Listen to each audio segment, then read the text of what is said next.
Your child is staring at their homework, pencil untouched. Minutes pass. You remind them, again. The tension builds. Maybe you threaten to take away screen time. Maybe you bribe, bargain, or even beg just to get a worksheet done before bedtime. You think you finally taught them to get to work, but here's what actually happened. You taught them that homework is something done under pressure, not by choice or habit. There's a reason Korean students are famous for getting homework done, often without external threats or power struggles. It's not magic, and it's not just pressure from schools or parents. It's one counterintuitive rule, deeply rooted in Korean culture and neuroscience, that makes homework routine, not a battlefield. And by the end of this text, you'll know exactly how to use it in your own home. Ask yourself, how many times this week have you repeated "do your homework"? Or tried reminders, warnings, rewards? Still, tomorrow, the struggle returns. Your child waits for motivation, or your frustration, before starting. Because every prompt from you trains their brain that they can put it off until you escalate. Here's the surprising truth. Every time you threaten or reward to get homework done, you're teaching your child they need pressure, not consistency. Their brain learns, I only work when pushed. Korean students don't rely on bursts of motivation. They rely on routine, the consistency over motivation principle.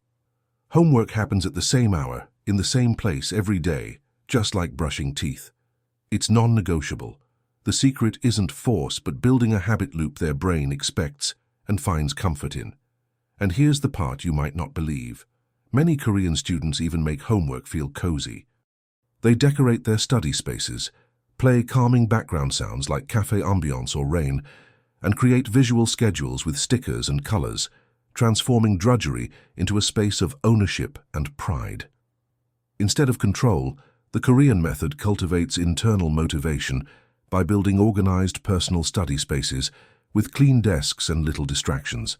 It uses consistent routines, same time, same place, visual, creative scheduling with decorating plans and stickers, breaks with purpose tech-free, involving stretching or short walks, social study even at a distance with virtual or real study buddies, mini self-accountability through study self-recording and daily check-ins. You don't need to threaten, shout, or even remind. You need to create rhythm, ownership, and gentle accountability. So how do you actually bring the Korean method home? First, set the scene.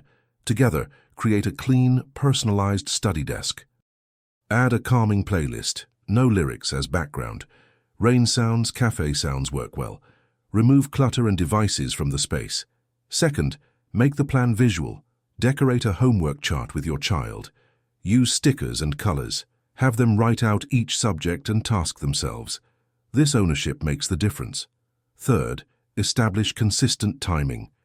Pick a regular homework time and stick to it, even on weekends.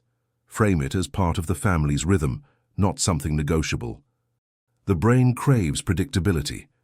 Fourth, create accountability buddies. Pair your child with a friend, sibling, or virtual study buddy. A short check-in, even just, "Did you do your homework?" works wonders for consistency. Kids respond to gentle, peer accountability in ways they don't with parents. Fifth, build in purposeful breaks. Teach your child to take short, device-free breaks between tasks, stretching, water, or moving around, not scrolling. This keeps their prefrontal cortex engaged instead of fatigued. Sixth, encourage self-monitoring. Have them use a timer, like the Pomodoro technique with 50 minutes of work and 10-minute breaks. Some kids even record themselves working and review it later. Seeing themselves focused builds self-awareness. Here's why it works on a neurological level.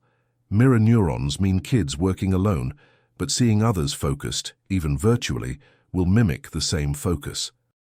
Ambient cues like sounds, scents, and personalized spaces help trigger work mode without relying on willpower. Creativity and ownership, like choosing stickers, playlists, and desk setup, make homework less adversarial. And routine allows brains to automate what's normal, so homework stops being a debate. Let me show you what this looks like in practice. A Korean 8-year-old streams herself studying. It's called gongbang culture, and countless others join silently online, motivated simply by watching and being watched. Teens review notes aloud, record them, and replay before bed.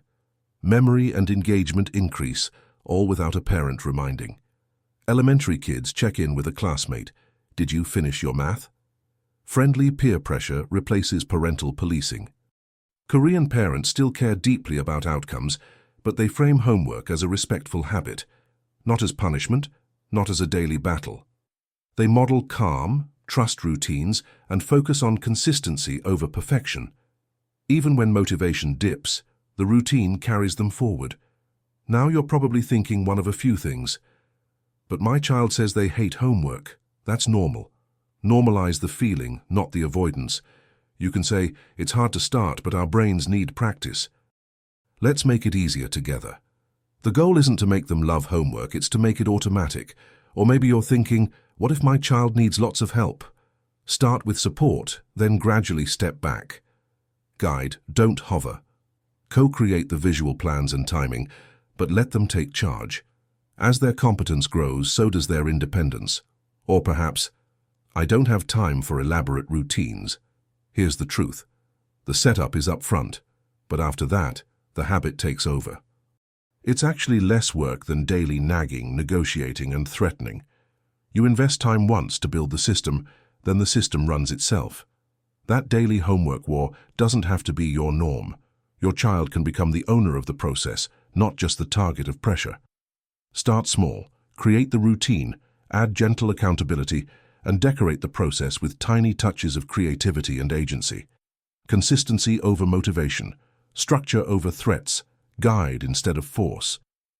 That's the Korean method, and it works not because Korean kids are superhuman, but because it aligns with how all children's brains build real, lasting habits. Pick one step tonight, make the study space inviting, claim a timer, draw out the plan together. Start there. Watch motivation grow, quietly, gently, for good.